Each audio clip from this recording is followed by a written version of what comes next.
মেক্সিকোর প্রেসিডেন্ট প্রাসাদের সামনে দৈনন্দিন ভিড়ের মাঝেই ঘটে যায় এক লজ্জাজনক ঘটনা। রাজধানী মেক্সিকো সিটিতে যৌন হয়রানির শিকার হন খোদ মেক্সিকোর প্রেসিডেন্ট ক্লদিয়া শেনবাউম। স্থানীয় সময় মঙ্গলবার তিনি এক অনুষ্ঠানে যাচ্ছিলেন। পথে সমর্থকরা ভিড় করলে তাদের সঙ্গে কুশলাদি বিনিময় করতে যান প্রেসিডেন্ট। এ সময় মধ্যবয়সী এক ব্যক্তি তার কাছে গিয়ে অস্বাভাবিক আচরণ করেন। সঙ্গে সঙ্গে নিরাপত্তা কর্মীরা ছুটে গিয়ে ওই ব্যক্তিকে সরিয়ে দেয়। প্রত্যক্ষদর্শীরা জানায় ওই ব্যক্তি মদ্যপ অবস্থায় ছিলেন।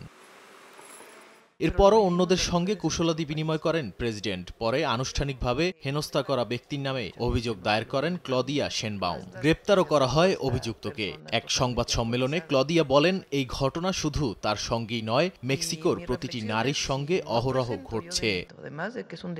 এদিকে সামাজিক মাধ্যমে ভিডিওটি ছড়িয়ে পড়লে ক্ষুব্ধ হয়ে পড়ে জনতা। কেউ কেউ মনে করেন প্রেসিডেন্টের নিরাপত্তা কর্মীদের ব্যর্থতাই প্রশ্নের মুখে পড়েছে। যদিও প্রেসিডেন্ট জানিয়েছেন নিরাপত্তা বাড়ানো নয়, বরং জনগণের সঙ্গে সরাসরি যোগাযোগ বজায় রাখবেন তিনি।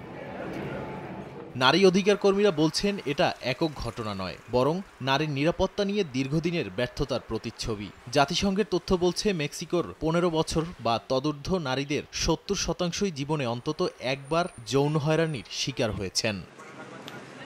নাদিম মারজান, সময় সংবাদ।